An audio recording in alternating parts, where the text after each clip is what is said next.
সূরা শামসের ১১ নম্বর আয়াত আল্লাহ সুবহানাহু ওয়া তাআলা বলছেন, আউযু বিল্লাহি মিনাশ শাইতানির রাজিম, কাযযাবাত সামুদু বিতাগওয়াহা। সামুদ সম্প্রদায় অবাধ্যতাবশত মিথ্যারোপ করেছিল। সো এখানে আল্লাহ বলছেন যে সামুদ মিথ্যারোপ করেছিল এবং এর মাধ্যমে তারা হচ্ছে তাদের যেই সীমা সে সীমাকে অতিক্রম করেছিল। এই ক্ষেত্রে ১১ নম্বর আয়াত থেকে আমরা দেখি যে এই সূরার যে সাবজেক্ট ম্যাটার সেটা চেঞ্জ হয়ে গিয়েছে। এখানে আল্লাহ সুবহানাহু ওয়া তাআলা পূর্ববর্তী জাতিদের থেকে একটা জাতির উদাহরণ দিচ্ছেন যে জাতিটা হচ্ছে কারাপ্টেড ছিল এবং এই করাপশনের কারণে তারা তাদের সর্বনিম্ন পর্যায়ে নেমে গিয়েছিল এবং ধ্বংস হয়েছিল। এখানে আল্লাহ সুবহানাহু ওয়া তাআলা আমাদেরকে এই গল্পটার দিকে বা পূর্ব ইতিহাসের এই ঘটনাটার দিকে দৃষ্টিপাত করতে বলছেন একটা এক্সাম্পল হিসাবে, যারা হচ্ছে সেই ধরনের লোক যারা নিজেদের নফসের টেক কেয়ার করে নাই, যত্ন নেয় নাই, তাকে পরিশুদ্ধ করার জন্য চেষ্টা করে নাই। তারা আল্লাহর দেওয়া যে লিমিট, যে সীমা সেটাকে অতিক্রম করে দিয়েছিল এবং তার মাধ্যমেই তারা গুনাহগার হয়েছিল এবং তার মাধ্যমেই তারা হচ্ছে আল্লাহ যে ধ্বংসপ্রাপ্ত যারা তাদের অন্তর্ভুক্ত হয়ে গিয়েছিল। সো এখানে আমরা একটা হিস্টোরিক্যাল এক্সাম্পল দেখতে পাচ্ছি আমাদের রিয়েল লাইফে কিভাবে এই ঘটনা সংঘটিত হয় সেটা আল্লাহ সুবহানাহু ওয়া তাআলা আমাদেরকে দেখিয়ে দিচ্ছেন। যারা নিজেদেরকে করাপ্ট করে, যারা আল্লাহ সুবহানাহু ওয়া তাআলার নির্দেশিত পথে চলে না, যারা হচ্ছে আল্লাহর দেওয়ার যেই গাইডেন্স, ডিভাইন গাইডেন্স, সেই ডিভাইন গাইডেন্স এবং নিজেদের মাঝে একটা ব্যারিয়ার তৈরি করে, একটা দেয়াল তৈরি করে দেয়, তাদের পরিণাম কি হতে পারে সেটা দুনিয়াতেই আল্লাহ সুবহানাহু ওয়া তাআলা আমাদেরকে দেখিয়ে দিয়েছেন যাতে আমরা সেখান থেকে শিক্ষা গ্রহণ করতে পারি। এখানে সামুদ জাতির ঘটনা উল্লেখ করা হয়েছে। আমরা সামুদ জাতির ঘটনা অনেকেই জানি। সংক্ষেপে আমি ঘটনাটা উল্লেখ করছি আমাদের এই পরের আয়াতগুলো বোঝার সুবিধার জন্য।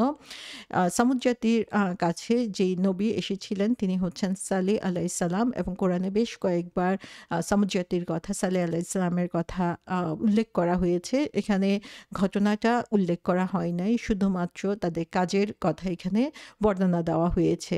যে ঘটনাটা যেটা আমরা দেখি সেখানে যে সামুদ জাতির লোকেরা তাদের কাছে যে নবী এসেছিল সালেহ আলাইহিস সালাম তাকে রিজেক্ট করেছিল এবং তাকে হচ্ছে মিথ্যা অপবাদ দিয়েছিল শুধুমাত্র তাদের অ্যারোগ্যান্সের কারণে, তাদের অহংকারের কারণে। এবং এই যে তারা সালেহ আলাইহিস সালামকে অস্বীকার করেছিল সেই ঘটনাটা এখানে উল্লেখ করা হয়েছে যে তারা সালেহ আলাইহিস সালামকে, এখানে বলা হয় না যে কি ব্যাপারে তারা মিথ্যা আরোপ করেছিল। মূলত তাফসীরকারগণ বলেছেন এটা তাদের প্রফেটের কথাই, সালেহ আলাইহিস সালামের কথা বোঝানো হয়েছে।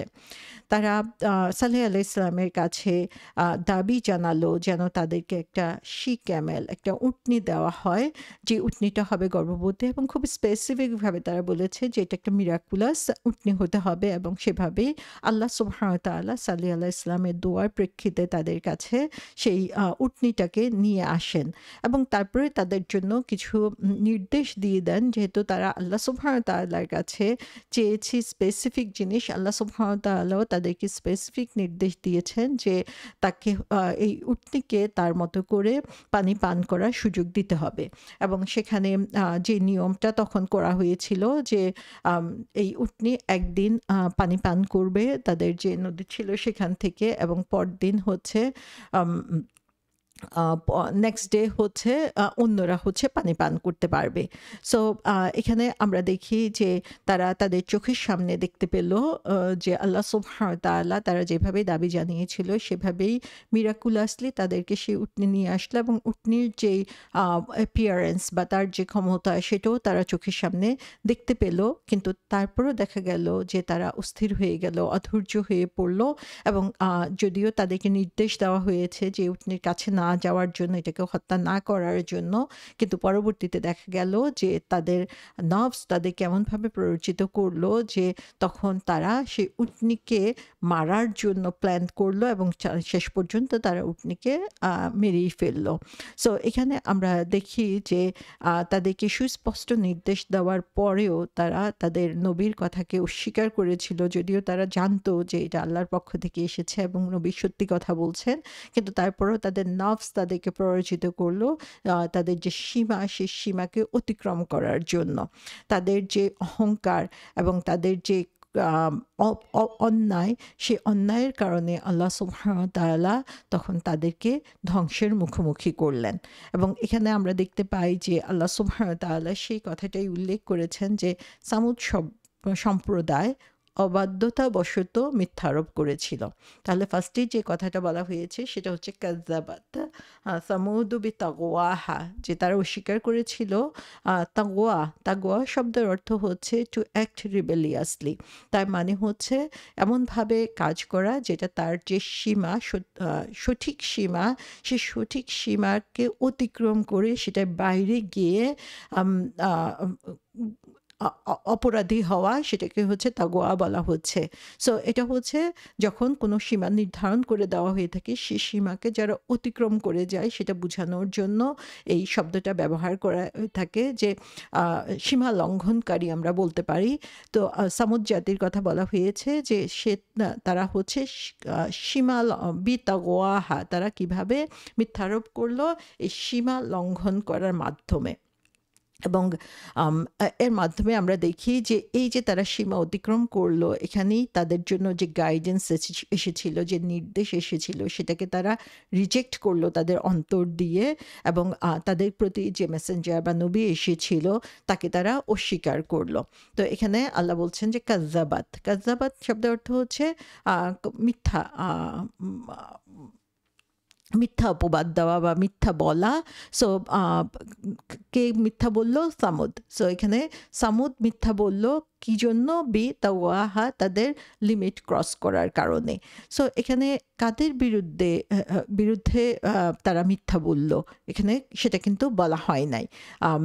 এটা আমরা পরবর্তী আয়াতের সাথে আমরা যখন মিলাই তখনই দেখতে পাবো যে যেটা হচ্ছে তাদের মেসেঞ্জার, যে নবী এসেছে সেই নবীর ব্যাপারে তারা মিথ্যা আরোপ করলো। এখানে সেটা মেনশন করা হয় নাই, উল্লেখ করা হয় নাই। তার কারণ হচ্ছে যে এটা অলরেডি বোঝা যাচ্ছে এখানে, সে কারণে। এবং এই যে একটা মিসিং ওয়ার্ড, যে ওয়ার্ডটা বলাই হয় নাই যে কার অ্যাগেনস্টে, তার এটা হচ্ছে একটা আরবিক ওয়ে, যে তার মাধ্যমে মানুষ হচ্ছে আরো বেশি অ্যাটেনশন দিবে, যে তখন এই কথাটার প্রতি তারা আরো বেশি খেয়াল করবে। সো এখানে কথাটা এমন হতে পারতো কাযযাবাত সামুদু রাসূলুহুম বিতাকওয়া, যে তাদের রাসূলকে তারা অস্বীকার করেছিল, কিন্তু আল্লাহ সুবহানাহু ওয়া তাআলা এই কথাটা উচ্চ রেখে তাদের মনোযোগটা সেদিকে নিয়ে আসছেন, যে তারা চিন্তা করুক কাদের ব্যাপারে তারা মিথ্যা আরোপ করেছিল। তো এখানে আমরা দেখি যে আল্লাহ সুবহানাহু ওয়া তাআলা যখন এই কোরআনে আয়াতগুলো নাজিল করেছেন, সেটা হচ্ছে রাসূল সাল্লাল্লাহু আলাইহি ইসলামের প্রতি নাজিল করেছেন। এবং তাকে যেন আল্লাহ সুবহানাহু ওয়া তাআলা বলছেন যে যদি এই কাফেররা তোমাকে রিজেক্ট করে, তোমাকে পরিত্যাগ করে, তোমাকে অস্বীকার করে, সামুদের জাতিরাও করেছিল তাদের নবীকে। সো সামুদ তাদের যে সীমা, সেটাকে তগিয়া বা সীমাকে তারা অতিক্রম করেছিল, কারণ তাদের নাফস কারাপ্টেড ছিল। তারা তাদের চোখের সামনে মিরাকল দেখতে পেয়েছিল, এবং যেটা তারা নিজেরা চেয়েছিল যে এর মাধ্যমে তারা নবীর উপরে বিশ্বাস করবে, তারা তো বিশ্বাস করেই নেই, বরং সেই মিরাকলকে ধ্বংস করার জন্য তারা প্ররোচিত হয়েছিল। সো এটা এই কারণে না যে তাদের জ্ঞান ছিল না, এই কারণে না যে তাদের সামনে সঠিক এভিডেন্স ছিল না। এটা এই কারণে হয়েছে কারণ তাদের অন্তরটাই হচ্ছে দূষিত হয়ে গিয়েছিল।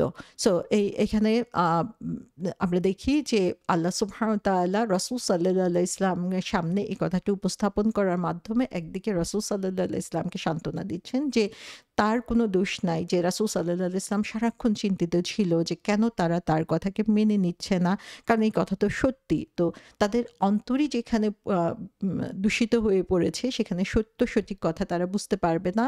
আবার তার সাথে সাথে কাফেরদেরকেও আল্লাহ সুবহানাহু ওয়া তাআলা সতর্ক করছেন যে সামুদ জাতির চোখের সামনে উজ্জ্বল দৃষ্টান্ত পেশ করার পরেও তারা হচ্ছে তাদের নবীকে অস্বীকার করেছিল, কারণ হচ্ছে তাদের অন্তর কলুষিত ছিল। So be careful. সো এখানে আমরা দেখি যে কাযযাবাত সামুদু, এখানে আল্লাহ সুবহানাহু ওয়া তাআলা সামুদ পুরা জাতির কথা এখানে উল্লেখ করেছেন। So A group of people. So আমরা যেটা সামুদ জাতির ঘটনা থেকে দেখি যে উটনিকে যখন মারা হয়, সে উটনিকে মারে স্পেসিফিক একজন লোক, কিন্তু এখানে বলা হচ্ছে পুরো সামিদ জাতির কথা, যে সামুদ জাতি তাদের সীমা লঙ্ঘন করেছিল। সো এখানে গ্রুপ অফ পিপলের কথা বলা হয়েছে। তার কারণ হচ্ছে যদিও একজন লোক এই দুষ্কৃতিটা করেছিল, কিন্তু এর পিছনে তাদের সবার সমর্থন ছিল এবং তারা এর বিরোধিতা করে নাই, বরং তারা তাকে উস্কে দিয়েছিল। সে কারণে পুরো জাতিটাই হচ্ছে এটার জন্য দায়ী হয়ে গিয়েছিল। এবং যদি কেউ হচ্ছে ইন্ডিভিজুয়ালি ব্যক্তিগতভাবে নিজেকে পরিশুদ্ধ করার জন্য চেষ্টা করে, এরকম প্রত্যেকটা মানুষ যদি নিজেকে পরিশুদ্ধ করার চেষ্টা করে, তাহলে পুরো সোসাইটিটাই কিন্তু বেটার হয়ে যায়। কিন্তু যখন তারা এটা করে না, ওই একজন একজন করেই আসলে পথভ্রষ্টতার দিকে যেতে থাকে। সো এখানে পুরা সামুদ জাতির কথা এখানে উল্লেখ করা হয়েছে। এবং আমরা দেখি যে আল্লাহ সুবহানাহু ওয়া তাআলা যে এক্সাম্পলটা এখানে দিচ্ছেন, লাইভ এক্সাম্পলটা, সেটা হচ্ছে অন্য কোনো জাতির কথা উল্লেখ করেন নাই। ফিরআউনের কথা, আদের কথা বা অন্যদের কথা বলতে পারতেন, কিন্তু কেন স্পেসিফিক শুধু সামুদের কথা বলেছেন এই সূরাতে? এখানে আমরা দেখি যে আরবরা যখন তারা হচ্ছে ব্যবসার জন্য সফর করত, তখন তারা এই সামুদ জাতির যে ধ্বংসাবশেষ তার পাশ দিয়ে যেত এবং তাদের কাছে এই ঘটনাটা খুবই পরিচিত ছিল। তারা নিজেদের মাঝে এটা নিয়ে আলোচনা করত এবং তাদের যে পোয়েট্রি, কবিতা ছিল, সেখানে সামুদের ব্যাপারে তারা কবিতা রচনা করত এবং তারা জানতো যে তারা ধ্বংস হয়েছে আল্লাহ সুবহানাহু ওয়া তাআলার শাস্তির কারণে, এবং যে কারণে হচ্ছে আল্লাহ সুবহানাহু ওয়া তাআলা এই সামুদের কথা উল্লেখ করেছেন, কারণ এটাকে তারা ইগনোর করার কোনো সুযোগ নাই, বরং এই ব্যাপারে তারা অনেক বেশি পরিচিত ছিল এবং সেই পরিচিত ঘটনাগুলোই তাদের সামনে আল্লাহ সুবহানাহু ওয়া তাআলা উল্লেখ করছেন।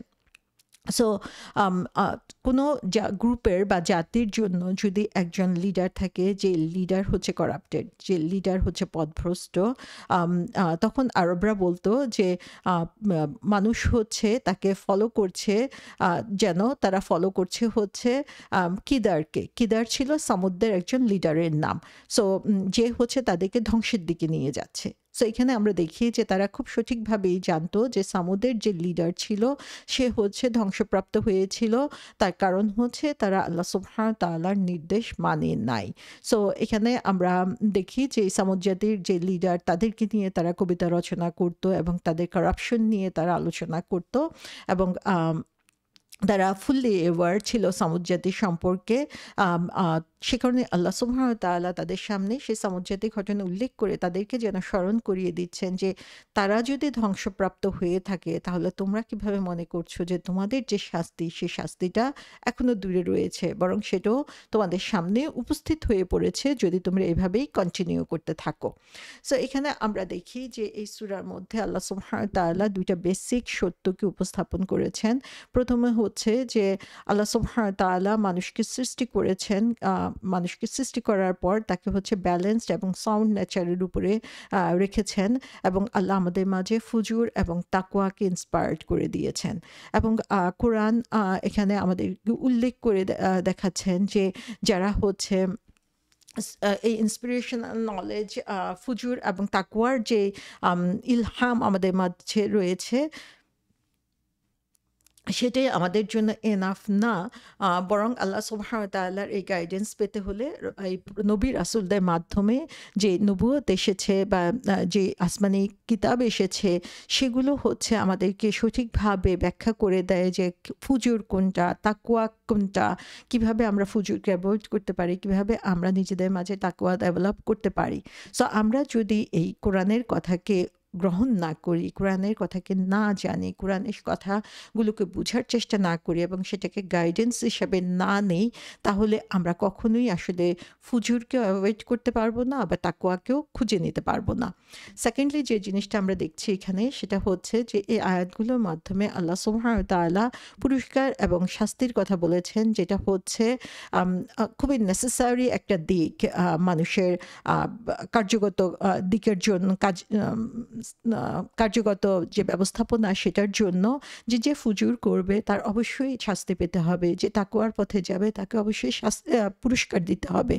সো যখন আমরা নিজেদের নফসকে পরিশুদ্ধ করছি এই ফুজুর থেকে এবং তাকওয়ার দিকে নিয়ে যাচ্ছি, তার মানে হচ্ছে আমরা ইটারনাল সাকসেসের দিকে নিজেদেরকে নিয়ে যেতে পারছি।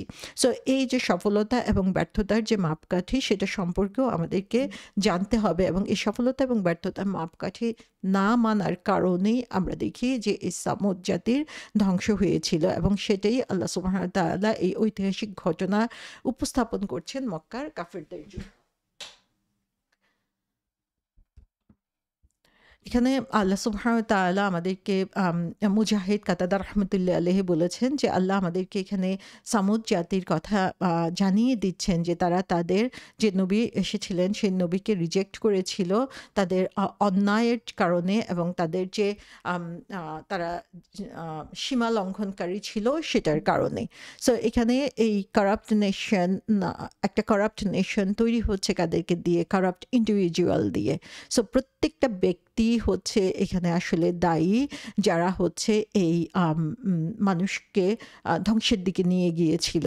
সো আমরা অনেক সময় হচ্ছে নিজেরা অনেক বেশি চিন্তা ভাবনা করি, আলোচনা করি যে সমাজের বড় বড় সমস্যাগুলো দূর করার জন্য, একটা রাষ্ট্রকে চেঞ্জ করার জন্য, পলিটিক্যাল পিকচার চেঞ্জ করার জন্য আমরা কন্টিনিউয়াসলি হচ্ছে আমরা গবেষণা করতে থাকি, চিন্তা করতে থাকি, আলোচনা করতে থাকি, আমাদের চায়ের টেবিলে ঝড় উঠে যায়, কিন্তু বেসিক যে জিনিসটা সেটাই আমরা অনেক সময় ওভারলুক করে থাকি। এবং সে বেসিক জিনিসটা হচ্ছে একজন ইন্ডিভিজুয়াল, একজন ব্যক্তি হিসাবে আমাদেরকে যে ধরনের চরিত্রের উপরে থাকা দরকার, যে ধরনের তাকওয়া প্র্যাকটিস করা দরকার, যেভাবে ফুজুর থেকে নিজেকে দূরে সরিয়ে রাখা দরকার, সেটার উপরে আমরা ফোকাস করি না। একটা ফ্যামিলি যেটা হচ্ছে যে মেইন ইউনিট, সেই ইউনিটটার উপরে আমরা আসলে ফোকাস করি না।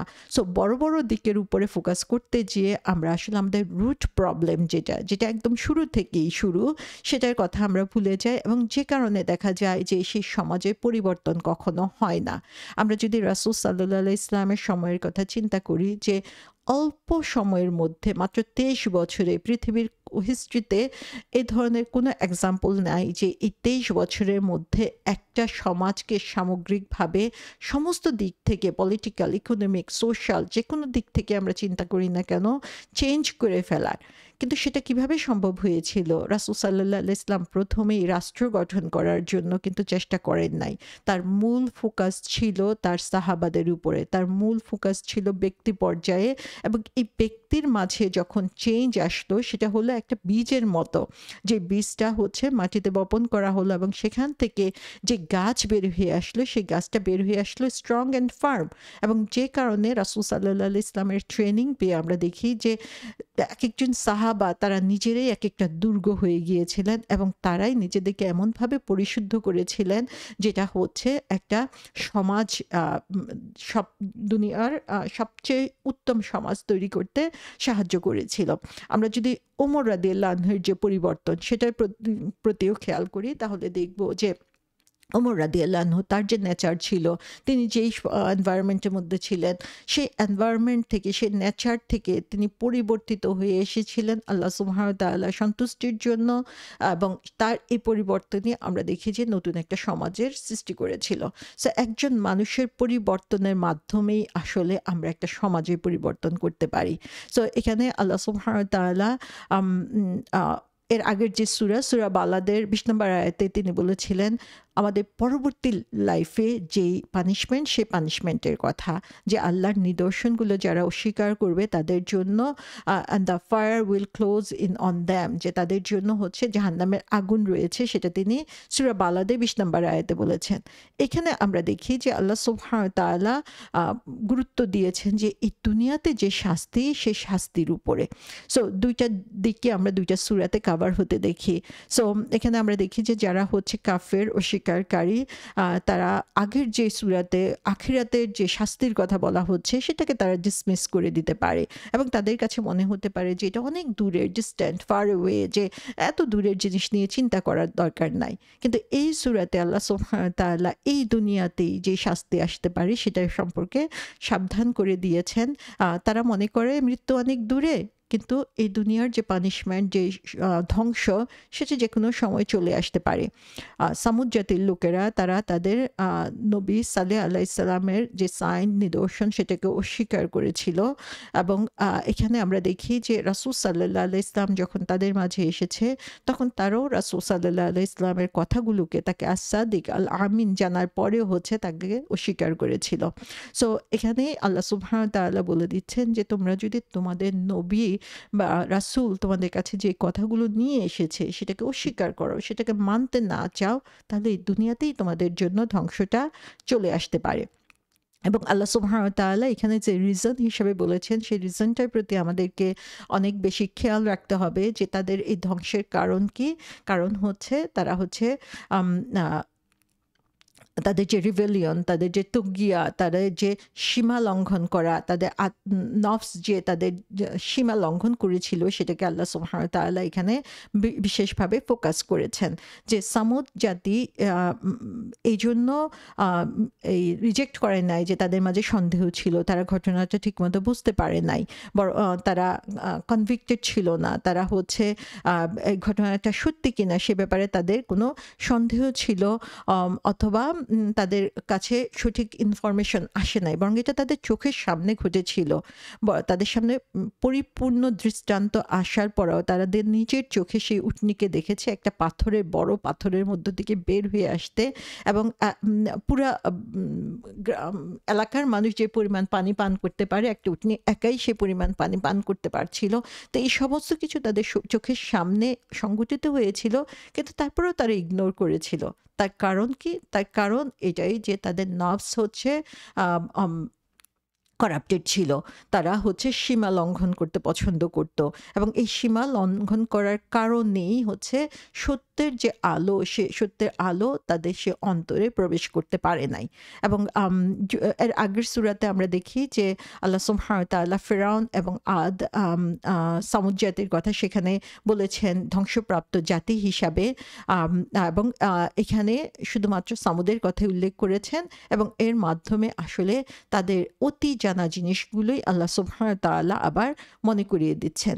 সো আল্লাহ সুবহানাহু ওয়া তাআলা তাদেরকে এই কাফেরদেরকে হচ্ছে হার্ডেস্ট এবং ক্লোজেস্ট এক্সাম্পল পসিবল যেটা, সেটা দিয়েই বুঝাচ্ছেন এখানে, এবং তাদের জন্য যে জিনিসটা খুবই পরিচিত ছিল সে ধরনের ঘটনা উল্লেখ করে আল্লাহ সুবহানাহু ওয়া তাআলা তাদেরকে এখানে সতর্ক করে দিচ্ছেন।